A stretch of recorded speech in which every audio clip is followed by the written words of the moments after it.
සියලුම ආතරයිටිස් රෝග සඳහා රාජපුර හන්දිතෙල ඔබ සුවෙන් තබයි.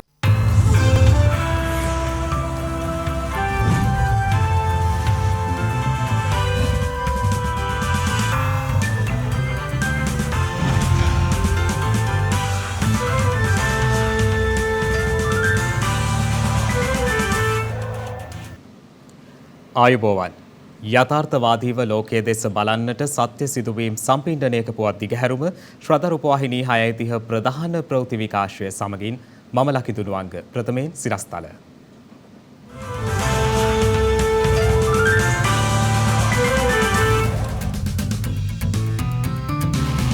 දෛනික කොවිඩ් ආසාදිතයින්ගේ ඉහළ යාම තවදුරටත් දෛනික මරණ වාර්තා වීමත් ඉහළාගයකට අයවැය දෙවෙනිවර කියවීමේ විවාදය ඇරඹෙයි. තවත් වසරක කාලයක් සඳහා රාජ්‍ය සේවයට මහජන මුදල් යෙදවීමක් සිදු කරන්නේ නැහැ. මුදල් අමාත්‍යවරයා අවධාරණය කරයි. දිස්ත්‍රික්ක කිහිපයකට පනවා තිබූ නායෑම් රතු නිවේදනය ඉවතට. ජර්මනියේ රෝහල්වල ධාරිතාවය උපරිම මට්ටමට පැමිණේ.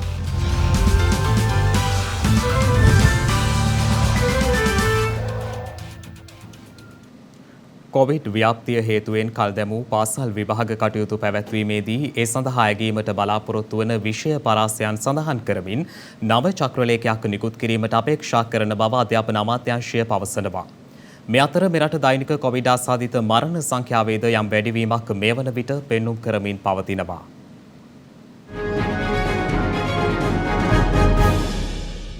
මෙරට දෛනික කොවිඩ් ආසාදිත මරණවල සුළු වැඩිවීමක් පෙන්නුම් කරමින් තවත් කොවිඩ් මරණ 23ක් සෞඛ්‍ය සේවා අධ්‍යක්ෂ ජෙනරාල්වරයා විසින් ඊයේ තහවුරු කර තිබෙනවා. ඒ අනුව මෙරටින් මේ දක්වා වාර්තා වී ඇති සමස්ත කොවිඩ් ආසාදිත මරණ සංඛ්‍යාව දැක්ුණේ 13950ක් ලෙසයි. එමෙන්ම ඊයේ මෙරටින් තවත් කොවිඩ් ආසාදිතයින් 723ක් වාර්තා වුණා. ඒ මෙරට සමස්ත කොවිඩ් ආසාදිතයින් සංඛ්‍යාව 548784ක් දක්වා ඉහළ ලංවමින් මේ අතර කොවිඩ් වෛරසයට එරෙහි එන්නත් මාත්‍රා දෙකම ලැබූ පුද්ගලයන් සඳහා ලබා දෙන තුන්වන හෙවත් වර්ධක මාත්‍රා 8298ක් ඊයේ දිනේදී ලබා දී තිබෙනවා. ඒ අනුව මෙලෙස ලබා දුන් මුළු වර්ධක මාත්‍රා සංඛ්‍යාව 1,58,816ක් බවයි වසංගත රෝග විද්‍යාංශය සඳහන් කළේ.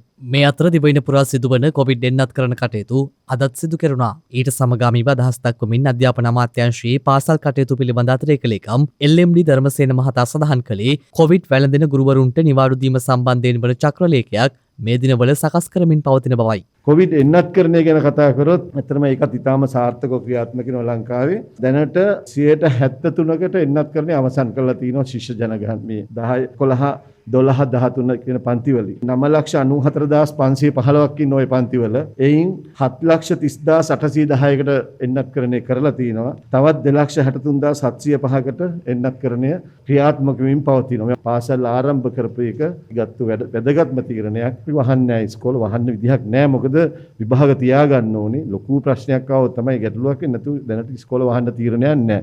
ඉතින් ඉදිරි කාලයේදී මම හිතන්නේ සෞඛ්‍ය උපදෙස් 96 7 8 9 පන්තිත් ආරම්භ කිරීමට පියවර ගනීවි. දැනට ඒ සඳහා තීරණ අරන් නැහැ. දරුවන්ව සහ ගුරුවරුන් කොවිඩ් වැළඳුනොත් කොයි ආකාරයකට කටයුතු කරන්න නිවාඩු ලබා දී මේ සම්බන්ධව චක්‍රලේඛිකුත් දැනට සකස් කරමින් පවතිනවා. ඉදිරියේදී ඒකත් නිකුත් කරනවා මේ සෞඛ්‍ය අමාත්‍යාංශයෙන් අපිට ඒක ලබා දෙන බවට පොරොන්දු වුණා. බැරිද අධ්‍යාපන අමාත්‍යාංශය හරහා මේ දරුවන්ට පාසල් මට්ටමින් අඩුම තරමේ මේ අඩු ආදායම් ලාභී පවුලවල දරුවන්ට හරි මේ මුවාවරණය ලබා දීමේ වැඩපිළිවෙලක් අධ්‍යාපන අමාත්‍යාංශයේ මගින්ම කරන්න අමාරුයි. මේක පළාත් අධ්‍යාපන අමාත්‍යාංශයත් එක්ක එකතු වෙලා පළාත් බදව යම් වැඩපිළිවෙලක් ක්‍රියාත්මක කිරීමට මම හිතන්නේ ක්‍රියාත්මක කිරීම සුදුසුයි. මේ අතර වසංගත තත්ත්වයේ හමුවේ පාසල් පැවැත්වීමට නොහැකි වීම නිසා ඉදිරි ප්‍රශ්න පත්‍ර සැකසීමේදී යම් සංශෝධනයක් සිදු කිරීමටද අපේක්ෂිත බවයි ඒ මහතා වැඩිදුරටත් සඳහන් කළේ. ජාතික අධ්‍යාපන ආයතනයෙන් ඉදිරියේදී නිකුත් කරනවා ශිෂ්‍යත්ව විභාගයට මම හිතන අනිත් විභාගවලත් කරුණු ඉදිරිපත් වෙයි. ශිෂ්‍යත්ව විභාගයට ඉදිරිපත් වෙන ළමයින්ට මෙන්න මේ විෂය කරුණු තමයි ඇගීමට ලක් වෙන්නේ කියලා චක්‍රලේඛයෙන් ඉදිරියේදී නිකුත් කරන්න බලාපොරොත්තු වෙන දැනටමත් ගණනය කරලා තියෙන්නේ. ඒ වගේම අප සාමාන්‍ය පෙළ සහ උසස් පෙළ විභාගවලත් ඒ පිළිබඳව අධ්‍යයනය කරමින් පවතිනවා. ඒ කියන්නේ ලිහිල් කිරීමක් කියන එක නෙමෙයි කියන්න වෙන්නේ. මෙන්න මේ විෂය කොටස් ඇගීමට මේ කරුණු ඇගීමට ලක් වෙනවා කියන එක.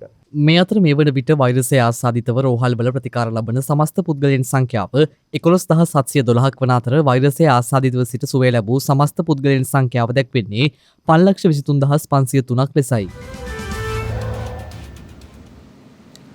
කොවිඩ් ආසාදිතයින් වාර්තාවීම ඉහළ යාම හේතුවෙන් ජර්මනියේ රෝහල්වල ධාරිතාවය උපරිම මට්ටමට පැමිණ ඇති බව විදෙස් මාධ්‍ය වාර්තා කළා.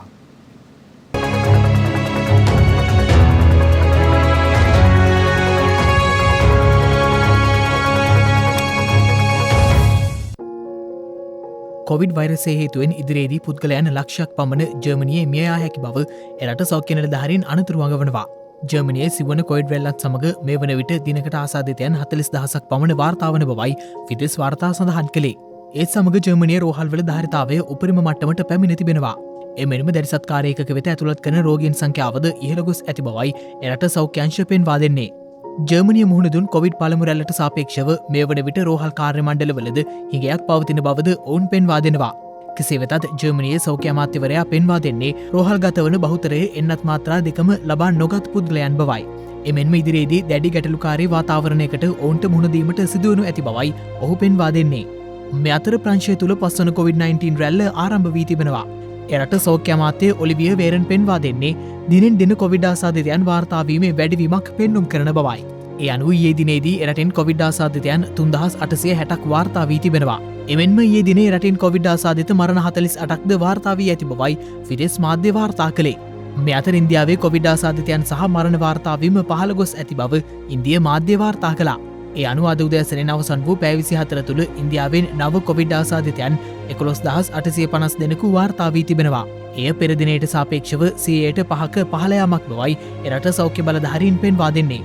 එමෙන් මෙම කාලය තුළ කොවිඩ් මරණ 555ක්ද වාර්තා වී තිබෙනවා. මෙම ආසාදිතයන් සහ මරණ අතරින් වැඩිම සංඛ්‍යාවක් වාර්තා වන්නේ කේරළ ප්‍රාන්තයෙන්.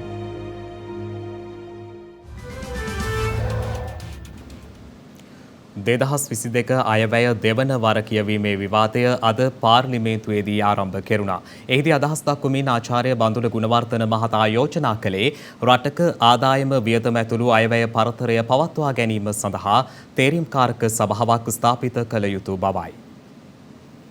ඇත්ත කතාව තමයි දැන් ලංකාවම කළු කඩයක්. මහා පරිමාණ මුදලාගේ ජාවාරම් පමණයි සිද්ධ වෙන්නේ. වෙලෙන්දෝ හිතු ගණන් වලට විකුණනවා. මිල පාලනය කියන්නේ යල් පැනපුක් න්‍යායක් කියලා මුදල් ඇමතුමා ඊයේ කිව්වා. මොකද්ද මේ කියන්නේ? ආණ්ඩුව නියාමනයෙන් සම්පූර්ණයෙන්ම ඉවත් වෙලාද? අයවැය කතාවේ ලොකුවට කිව්වා ආදායම් අසමානත්වයක් තියෙනවලු ලංකාවේ. ඒක උග්‍ර වෙලාලු. නමුත් ඒ විෂමතාවය විසඳන්න කිසිම යෝජනාවක් මේ පාර්ලිමේන්තුවට ඊයේ ඉදිරිපත් කරේ නැහැ. ඊයේ බැසිල් ඇමතුමා වැඩි කරපු බදු කවුද ගෙවන්නේ? ඍජු බදු එකක්වත් වැඩි කරේ නැහැ. වත්කම් බදු පැනෙව්වේ නැහැ. සියලු බදු පැනෙව්වේ පාරිභෝගිකයාගේ. සමාජ සංරක්ෂණ බද්ද කියලා 69 මෙට පිටේ තියෙනවා. මේ බද්දත් 2.5යි කියලා. තාක්ෂණික සටහනේ තියෙනවා 3%යි කියලා. මොකද්ද මේ කතාවේ තේරුම? එතකොට මේ බද්ද දෙකමාරද මේ බද්ද තුනද? මේක පිරිවැටුම් මත බද්දක් ටර්නෝවර් ටැක්ස් එකක් වැට් එකක් නෙමෙයි. එකතු කළ අගයට නෙමෙයි මුළු අගයටම ගෙවන්න ඕනේ. ඒ කියන්නේ 3%ක් බදු ගහනවා කියන්නේ ටර්නෝවර් 5%ක් 6ක් වගේ වැට් එක. කොහොමද මේ බදු කළමනාකරණය කරන්නේ? මේ අයවැයලේකන ඉදිරිපත් කරලා තියෙන්නේ නිදාසින් පස්සේ ලංකා ඉතිහාසයේ විශාලතම වෙනස්කම් සහිත යුගයක. ආදායම් වැඩි කිරීම සඳහා බදු දඩයමක් කළා. බදු දඩේම යටතේ අසාමාන්‍ය ලෙස බදු බර වැඩි වෙලා බදු ගෙවා ගන්න බැරි වෙනකොට 115ට තිබුණ වැට් බද්ද ජනතාව මත පැටවිලා තිබුණ විශාල බර අඩු කරන්න 115 පාට අඩු කළා. ජාතිය ගොඩනැගීමේ බද්ද සම්පූර්ණයෙන් අවෝසි කළා. උපයන විට ගෙවන එක සම්පූර්ණයෙන් නැති කළා. මේ කරනකොට දිගින් දිගටම කිව්වේ මේ බදු අඩු කිරීම නිසා මේ රාජ්‍ය අයභාරයට බිලියන 600ක පාඩුවක් කළා කියලා. ඉතින් ඒ පාඩුවත් එක්ක යන්න බැරි නිසා තමයි මුදල් ඇමතුමා අලුතෙන් බදු වර්ග කීපයක් හඳුන්වලා දීලා තියෙනවා. මූලික බදු කිසි එකක් වෙනස් කරන්නේ නැහැ කියලා දීලා තියෙන ස්ථාවරය එලෙසින්ම තියාගෙන යනවා. 108 වැට් බද්ද එලෙසින්ම පවත්වාගෙන යන අතර තමයි මිලියන 200ට වඩා තක්සේරු ආදායමක් තියෙන අයගෙන් බිලියන 100ක් ගන්නවා. ඒක මහ ජනතාවකින්ද ගන්නේ. දේශපාලන වශයෙන් විවිධ අරමුණු ඉෂ්ට කර ගැනීම සඳහා මුදල් ඇමතුමාට බොහොම ජනප්‍රිය තීන්දුවක් කිව්වා හැකි. ලබන සතියේ ඉඳන් රජයේ සියලුම සේවකයන්ට 10000කින් පඩි වැඩි වෙනවා. එතකොට කාගෙන් හරි ගන්න එපා. ඒක මහ ජනතාවගෙන් 10000 ගන්න ඕනේ. 10000 ගෙවන ප්‍රමාණය වැඩි වෙනකොට එතන ඇති වෙනවා වැටුප් වැඩිවීමත් සමග වැටුප් දඟර උද්දමනය. පඩි වැඩි වෙච්චාම ජනයාත ගැවසෙන මුදල් ප්‍රමාණය වැඩි වෙනවා. සමහර ඉල්ලුම වැඩි වෙනවා. ඉල්ලුම වැඩි වුණත් එයා සාපේක්ෂව නිෂ්පාදනය වැඩි වෙන්නේ නැහැ. උද්දමනාත්මක පරතරයක් ඇති වෙලා තව වරක් බඩු මිල වැඩි වෙනවා. බඩු මිල පසුපස වැටුපත් වැටුප පසුපස බඩු මිලත් උණුනුම් පරයා හමායාම කරන කොටගෙන වැටුප් දගර උද්ධමනයක් ඇති වෙනවා. අපිට වෙලා තියෙන්නේ ඒකයි. මම යෝජනා කරන්න කැමති කාගේ ආණ්ඩුවක් ආවත් මේ තේරීම්කාරක සභාවක් දාන්න රටක ආදායම වියදම අයවැය පරතරය පවත්වාගෙන යාම පිළිබඳ මොකද්ද ගත යුතු පාර්ලිමේන්තුවේ ප්‍රතිපත්තිය කියන එක පිළිබඳ ඕනේ. එහෙම නැත්නම් අපිට වෙන්නේ අපි බොරු කියලා ණය ගන්නවා. ඉදිරි වර්ෂය සඳහා රාජ්‍ය සේවයට මහජන මුදලින් තවදුරටත් මුදල් වෙන් කිරීමක් සිදු නොවන බව මුදල් අමාත්‍ය බැසිල් රාජපක්ෂ මහතා අවධාරණය කරනවා. ඒ මහතා මේ බව සඳහන් කළේ අයවැය සම්බන්ධයෙන් මාධ්‍ය දැනුම්වත් කිරීමේ සාකච්ඡාවකට එක්වෙමින්. අපි පළවෙනිම පිළිගන්න ඕන රටකට උහුලන්න බැරි තරම් රාජ්‍ය සේවය පුළුල් වෙලා තියෙනවා. යම්කිසි ආකාරක රාජ්‍ය සේවකින්ට සහනයක් දෙනවයි කියන්නේ ජනතාවගෙන් ඒ සඳහා මුදල් එකතු කරගන්න ඕන. රජයකට මුදල් ලබා ගන්න ක්‍රමය තමයි මහජනතාවගෙන් ඒක ලබාගෙන තවත් පිරිසකට දෙන්න. මම පැහැදිලිව කියන්න ඕන මොනම ආකාරයකින් වක්වත් තව වර්ෂයක් යනකම් රාජ්‍ය සේවය වෙනුවෙන් තවත් මහජන මුදල් වැය කරන්න හැකියාවක් නැහැ. ඒ නිසා අපි මේ අයවැය දී අපිට උන්ට පඩියක්කින් වැඩි කිරීමකට නොහැකි වුණත් අපි යම් යම් සාහන සලසලා තියෙනවා.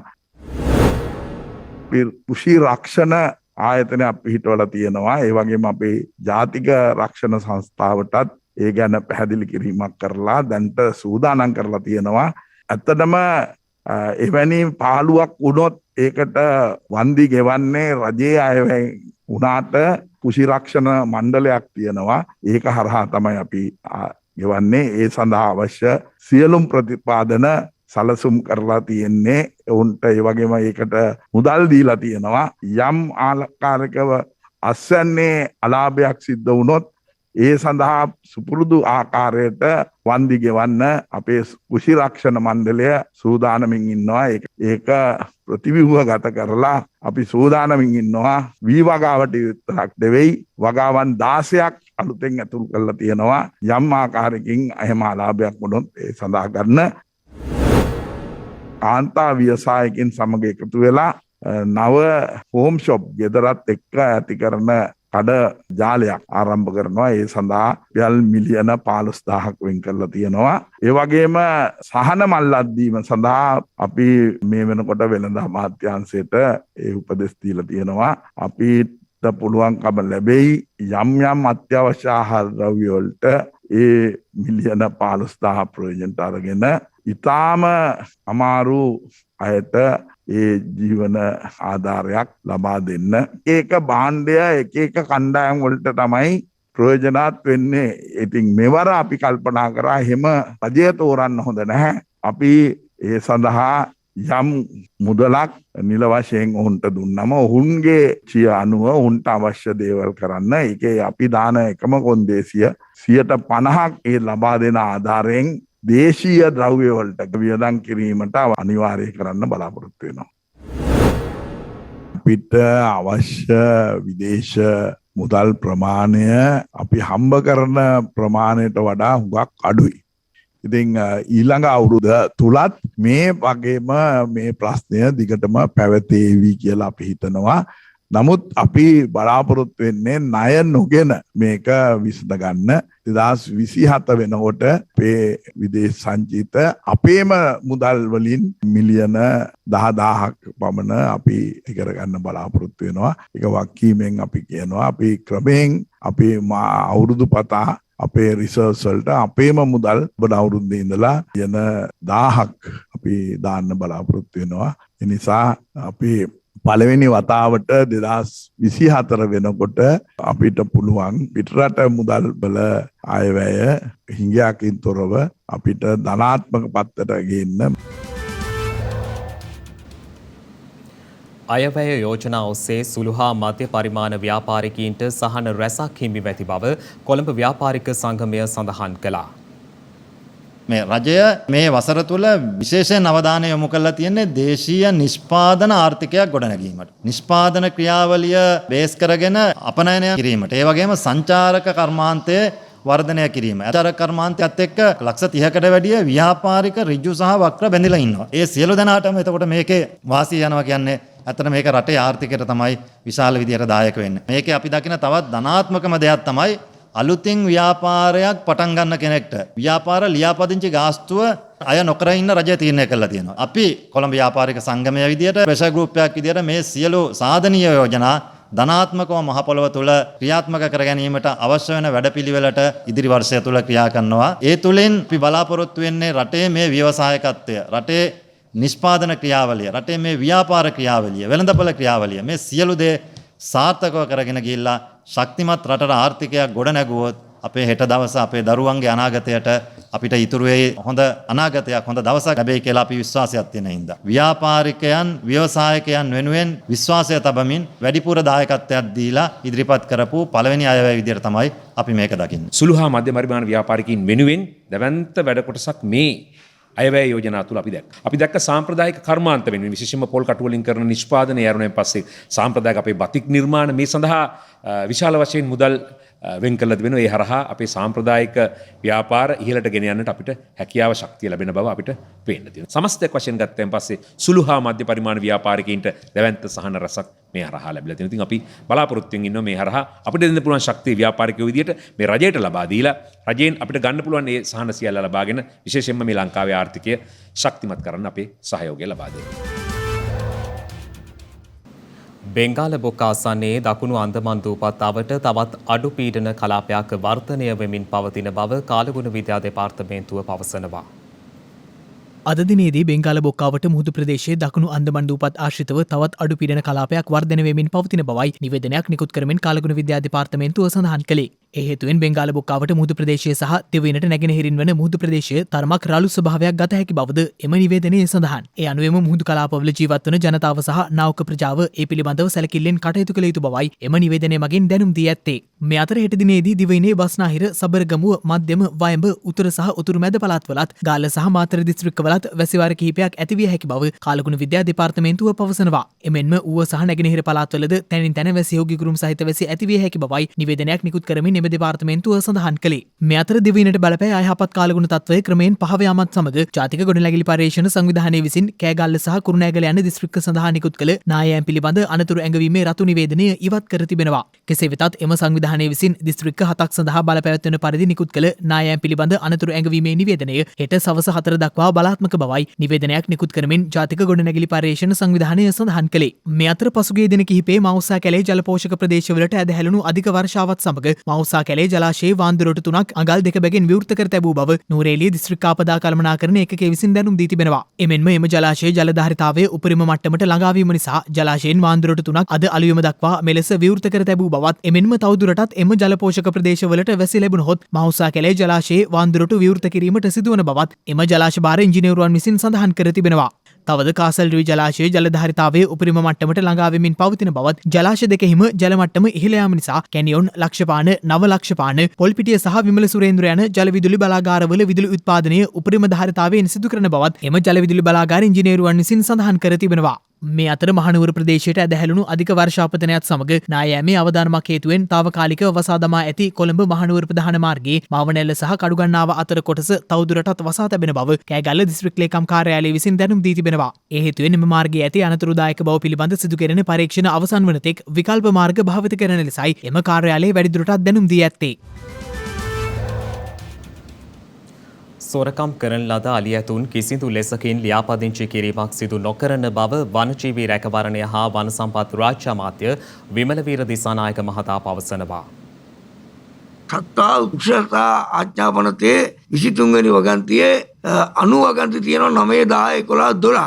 එයටතේ කිසියම් පුද්ගලික අලියතුන් ඇති කරන තැනක අලි පැටියෙක් ඉපදුනොත්, අලියෙක් මිය ගියොත්, මලදරු පොතක් ඇති වුණොත් මේ සියල්ල වාර්තා කරන්න ඕන වනජීවී දෙපාර්තමේන්තුවට. ඒකට ඒ අනුව කිසිම ආකාරයකින් සොරකම් කරගත්ත අලි පැටියෙක් හෝ අලියෙක් ලියාපදිංචි කරන්න බෑ. එහෙම නොවන සතෙක් අපි ලියාපදිංචි කරන්නේ නැහැ. කවුරු හිතනවා මේ අලුතෙන් ඇති කරපු ගැසට් නිවේදනයේ අනුව නැත්නම් ඒ නීති රීති අනුව කෝන කෙනෙකුට අලිය හොරකම් කරලා ලියාපදිංචි කරගන්න පුළුවන් කියලා අපි එහෙම ලියාපදිංචි කරගන්නේ නැහැ. ලියාපදිංචි ගන්න ඉඩ තියලා නැහැ. ඒ නිසා කිසිසේත්ම මෙවැනි අලි සොරකමක් කරලා මේ අලුත් නීති රීති යටතේ ලියාපදිංචි කරන්න අපි ඉඩ දෙන්නේ නැහැ. ඒ වගේම මේ සිද්ධිය සම්බන්ධව අපි පරීක්ෂණ කරනවා, පොලිසිය වෙනම පරීක්ෂණ කරනවා, දෙපාර්තමේන්තුව මගින් වෙන පරීක්ෂණයක් කරනවා, අමාත්‍යාංශය මගින් තවත් පරීක්ෂණයක් කරනවා. අපිට දැක තියෙනවා මේකේ අභ්‍යන්තර සායක් තියෙනවද කියලා. අපි ඒ ගැන දිගටම පරීක්ෂණ කරනවා. ඒ වගේම අපේ අත්තතුරු තෙවෙන ඉන්න, එහෙම නැත්නම් පින්නවල අත්ගාලේ ඉන්න සත්ත්වෝද්‍යානයක ඉන්න අලියෙක් කාටවත් ඇති කරන්න අපි දෙන්නේ නැහැ. දැන් තවත් දේශීය පුවත් කිහිපයක් කෙටියෙන්.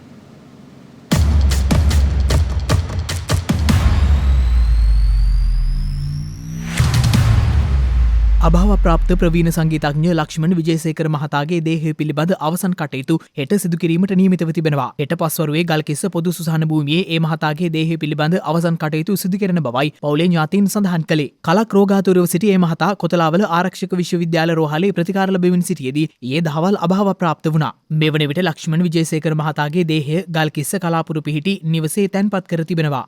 මිය යන විට ලක්ෂ්මන් විජේසේකර මහතා 73 වන වියේ ඉපසු වුණේ. 70 දශකයේ සංගීත ශාස්ත්‍රයට පිවිසි ඔහු මෙරට රසික හදවත් දිනාගත් ගීත බොහොමයක් දැයට දායාද කරනු ලැබුවා. අභාව ප්‍රාප්ත ලක්ෂ්මන් විජේසේකර මහතා හට උතුම් චතුරාර්ය සත්‍ය ධර්මාවබෝධයෙන් නිර්වාණ සම්පත්තිය ලැබේවායි අප ප්‍රාර්ථනා කරමු. රැකියාව සඳහා විදේශගත වීමේදී අනිවාර්යෙන්ම විදේශ සේවා නියුක්ති කාර්යාංශයේ ලියාපදිංචි වන ලෙසට එම කාර්යාංශය විසින් දැනුම් දී තිබෙනවා. එහිදී විදේශගත වීමෙන් පසුව ඇතිවිය හැකි ගැටලු රැසකට විසඳුම් ලබාගත හැකි බවයි විදේශ සේවා නියුක්ති කාර්යාංශය සඳහන් කළේ. ඒ අනුව එම කාර්යාංශයේ ලියාපදිංචි වීමකින් තොරව විදේශ රැකියාව වෙත ගොස් විවිධ ගැටලු වලට ලක්වුවන්ගේ සංඛ්‍යාව ඉහළ යමින් පවතින බවත්, නිසි ලියාපදිංචියක් නොමැති වීම හේතුවෙන් ඔවුන්ට උපකාර කිරීමට නොහැකි තත්ත්වයක් පවතින බවටත් විදේශ සේවා නියුක්ති කාර්යාංශය විසින් ප්‍රකාශ කර තිබෙනවා. කොළඹ කටුනායක අධිවේගී මාර්ගයේ පෑලියගොඩ අන්තර්හුවමාරුව හා පවතින කැලණි පාලම අතර කොටස මේ මාස 14 වනදා ඉරිදා එනම් හෙට උදෑසන 6 සිට මධ්‍යම රාත්‍රී 12 දක්වා අවසා තබන බව මාර්ග සංවර්ධන අධිකාරිය විසින් දැනුම් දී තිබෙනවා. නව කැලණි පාලමේ ඉදිකිරීම් කටයුත්තක් සඳහා එලෙස එම මාර්ගයේ අවසා තබන බවයි එම අධිකාරිය විසින් සඳහන් කළේ. ඒ අනුව විකල්ප මාර්ග ලෙස කොළඹ නුවර මාර්ගයත් කොළඹ මීගමුව මාර්ගයත් භාවිත කරන ලෙස මාර්ග සංවර්ධන අධිකාරියේ අධ්‍යක්ෂ ජෙනරාල්වරයා විසින් රීදුරන් වෙත දැනුම් දී තිබෙනවා. නෙලන තේදලු ප්‍රමාණය නිසි ලෙස කිරා වතුපාලන අධිකාරිය විසින් බාර නොගන්නා බව පවසමින් වගවන්තලාව ප්‍රදේශයේ වතුකම්කරුවන් පිරිසක් අද උද්ඝෝෂණයක නිරත වුණා. ඒ තමන් දිනපතා නෙලන අමු තේදලු ප්‍රමාණය වතුපාලන අධිකාරිය විසින් නිසි ලෙස කිරා බාර නොගෙන තමන් නෙලන තේදලු වලින් විශාල ප්‍රමාණයක් කපා හරින බවට පවසමිනුයි. වගවන්තලාව වැවිලි සමාගමට අයත් චැපල්ටන් වතුයායේ ඩීපී කොටසේ වතුකම්කරුවන් පිරිසකුයි මෙලෙස උද්ඝෝෂණයක නිරත වූයේ. එහිදී දිනපතා නෙලන තේදලු ප්‍රමාණයෙන් කිලෝ 5කට වැඩි ප්‍රමාණයක් වතුපාලන අධිකාරිය විසින් තමන්ට නිසි ගෙවීමකින් තොරව ලබා ගන්නා බවත්, එම තත්ත්වයේ හමුවේ තමන් ගැටලු රැසකට මැදි වී ඇති බවත් උද්ඝෝෂණයේ නිරත වතුකම්කරුවන් විසින් සඳහන් කර තිබෙනවා. ඒ අනුව එම වතුකම්කරුවන් අද දිනේ නෙලන ලද තේදලු කිරා වතුපාලන අධිකාරියට බාර නොදීමට කටයුතු කළ බවයි අප වාර්තාකරු සඳහන් කළේ.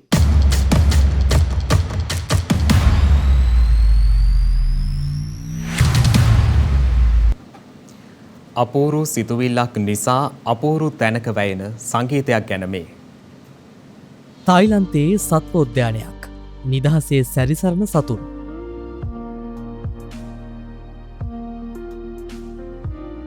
ඒ අතරේ අපූරු ඇදුමකින් සැරසුන පුංචි දරුවෙක්. වයස අවුරුදු 11ක මේ පුංචි දරුවා කරන්නේ වෙනස්ම විදිහේ වැඩක්. ඇත්තට මේ සිතුවිල්ල කොච්චර ලස්සනද කියලා ඔබට තේරෙවි මේ කතාව බැලුවම. සීලඩා සුපෙට් තමයි මේ දරුවාගේ නම. කරන්නේ අපූරුවට සංගීතය වයන එක. වෙන කාටවත් නෙවෙයි සත්තු වත්තේ සැරිසරන සතුන්ට.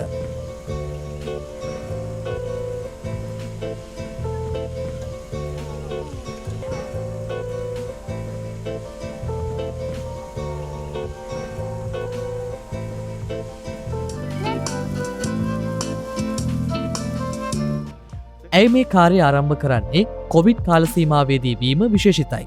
වෙනදා සත්තු බලන්න බොහෝ දෙනෙක් ආවට කොවිඩ් කාලසීමාවේදී මේ සතුන් බලන්න කිසිම කෙනෙක් ආවේ නැහැ. ඒක සමහර වෙලාවට මේ සතුන්ට ලොකුවට බලපාන්න ඇති. ඉතින් ඒ නිසා සීලඩාට මේ සිතුවිල්ල එනවා. සිතුවිල්ල හරිම ලස්සනයි. කවුරුත් හිතන්නේ නැති පැතිකඩක්. සීලඩා ඒ සිතුවිල්ල ඔස්සේ ලස්සනට සංගීතය මවනවා. සතුන්ගේ නිදහස. ඒකටත් වඩා සීලඩාට ඕනේ මේ සතුන් එක්ක සතුටින් කාලය ගත කරන්න. සීලඩාගේ සංගීතයට මේ සතුන් ප්‍රතිචාර දක්වන්නේ හරිම සතුටකින්.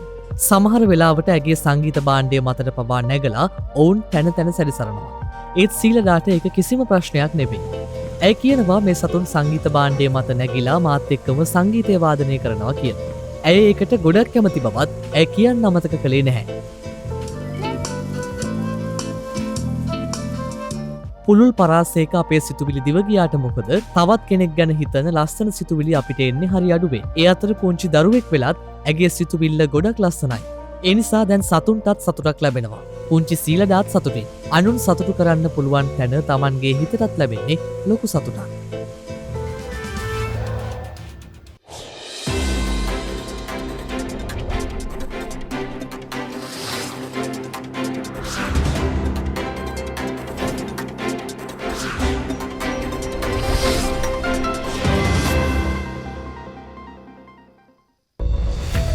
හෙට නොවැම්බර් 14 වැනිදා දියවැඩිය රෝගය පිළිබඳ දැනුවත් කිරීම මෙන්ම මුහුණපාන ගැටලු පිළිබඳව දැනුවත් කිරීම සඳහාත් දියවැඩියාව වැළැක්වීම පිළිබඳව අවධානය යොමු කිරීම සඳහාත් නම් කරන ලද ලෝක දියවැඩියා දිනය නොවැම්බර් මාස 14 වන දිනට එනම් හෙට දිනට යෙදී තිබෙනවා. පළමු G20 ආර්ථික සමුළුව වොෂින්ටන් හිදී ආරම්භ කර ඇත්තේ 2008 වසරේ නොවැම්බර් මාස 14 වන දිනයි. එක්සත් ජනපදයේ යකඩ තහඩ යොදාගනුවෙන් සාධන ලද පළමු නෞකාව අත්හදා බලා ඇත්තේ 1825 වසරේ නොවැම්බර් මාස 14 වන දිනයි. එම නෞකාවේ බර ටොන් 5ක් වනවා.